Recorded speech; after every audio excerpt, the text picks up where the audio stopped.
The first Resident Evil movie was okay, nothing too special, but the big complaint I had with it was that it failed to commit one way or the other. It tried to have a serious tone one moment, while suddenly shifting to absurd action on the fly. It either needed to be more grounded, or it needed to be more over the top. For the sequel, I got exactly what I asked for, and boy do I regret it. Oh, it's more over the top alright, like to the moon. Apocalypse picks up... Well, first of all, Apocalypse isn't even an appropriate name. The zombie outbreak is very well contained, and the rest of the world seems to be doing perfectly fine, but whatever. Apocalypse picks up right after the previous movie. Our Mary Sue of a superhero, Alice, awakens from Raccoon City Hospital after her adventure in Umbrella's secret lab.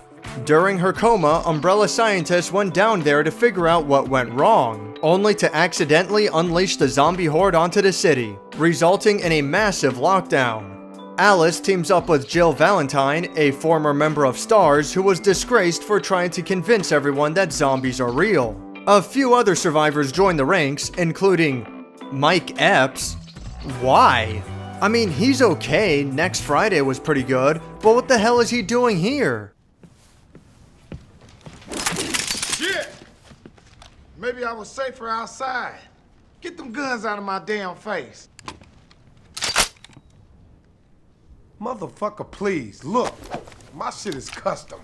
Oh, fantastic. He's a comic relief and absolutely nothing else. Why did it have to be this way?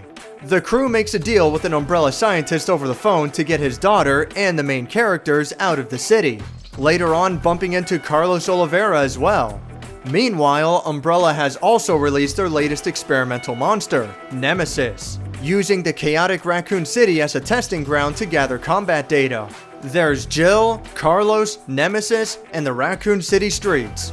But saying that it's based loosely on Resident Evil 3 would be generous. These characters are barely accurate to their original iterations. In the case of Carlos and Nikolai, it's almost a complete role reversal. Why didn't they see us? What? The chopper. We were right there in the street in front of the hospital. How could they not see us? They saw us. What do you mean? We're assets, Nikolai. Expendable assets. And we've just been expended. They also turned Jill into a total jobber, and she's constantly one-up by Alice.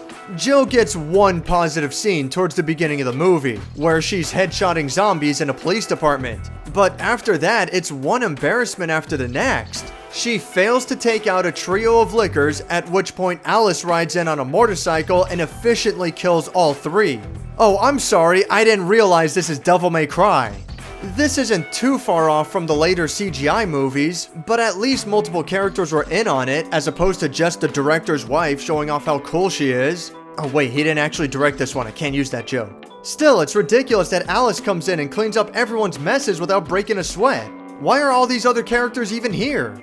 Later on, Nemesis shows up and Alice is like, "Stand back, rookie, I'll frag this Charlie." And Jill runs away, and we don't see her again for a long while. The most blatant example is at the school. Jill fails to blow up a kitchen by throwing a lit match into it, at which point Alice comes in, perfectly throws a cigarette, timing with the dogs breaking through the glass, acquiring a conveniently located fire blanket, and rescuing the little girl all in one swift motion while basically telling Jill to screw off. I have never in my life seen a professionally distributed piece of media where the creator's original character Donut Steel interacts with the franchise's main character and completely eclipses them in every single way. If I didn't know better, I'd say this movie was directed by Tamim Antonitis himself. Not in a million years. There's also a little something about the way Nemesis looks that rubs me the wrong way. It's not awful, and I'm glad they went with the big rubber suit as opposed to CGI, but his face doesn't look that good to me, and he moves so slowly in this movie. He's extremely stiff, and most of the time he's just standing still and shooting stuff. And anyone who's played Resident Evil 3 knows that if Nemesis does anything, it's not standing still. This is also Nemesis' introduction of using the minigun, which I'm sure was implemented to give the director an excuse for why the actor doesn't have to move around too much. Although anytime he does lumber around just looks pathetic. Like the guy is really struggling to get going in that rubber suit. The fight scene at the end of the movie between Alice and Nemesis is also just laughable, but unfortunately not in the way that's fun to watch. The camera is so up close and whips around like crazy, so it's impossible to tell what's going on. I'm sure that, if anything, this was mostly implemented to keep the choreography at the bare minimum, and it certainly shows. The other aspects of the movie aren't that great either. Cinematography is pretty bare bones at its best, nothing real special. The acting and writing are pretty bad, even worse than the first movie. What is it? What's going on? Wait. Sunrise ain't gonna wait. No. There's something down there. Where? There. I don't see anything. Well, that doesn't alter the fact that there is something down there. I'm getting sick of this bullshit. The pacing is also pretty nuts. These characters rarely have a moment to just sit and talk and take in the scenery. They do every once in a while, but the vast majority of their time is dedicated to running around like crazy. I could accept all of this if it was just a dumb little action movie that knew how to have fun, kind of like the 1997 Spawn movie. But this isn't creative enough to stay interesting, and it doesn't help that it's such a bastardization of the source material.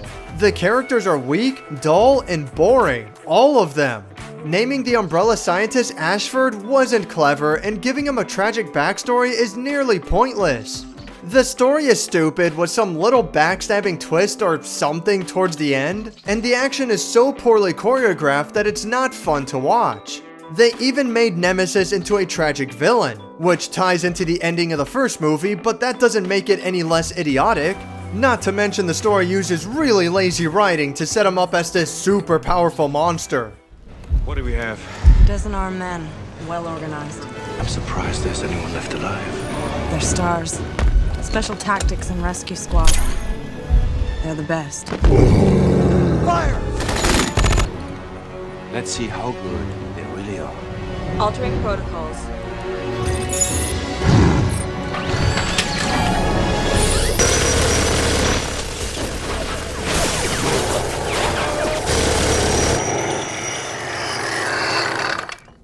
Stars. Whoa, guys, dude! Did you see how he wiped out all those star guys in one move? I think he means serious business.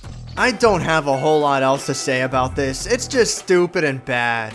The costume work on Jill and the STARS members are kind of nice, and Raccoon City looks pretty cool for the most part.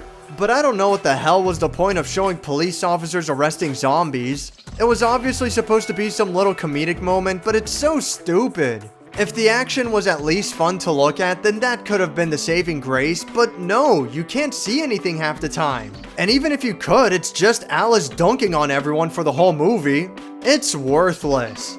You can check out the first movie if you're interested, and it's not awful as far as a Hollywood production goes, but for Apocalypse, avoid it at all costs. Thanks for watching my review on Resident Evil Apocalypse. I got the original video game out of the way, I got the sort of movie adaptation done. All that's left is the Resident Evil 3 remake, and I'm looking forward to it. See you then.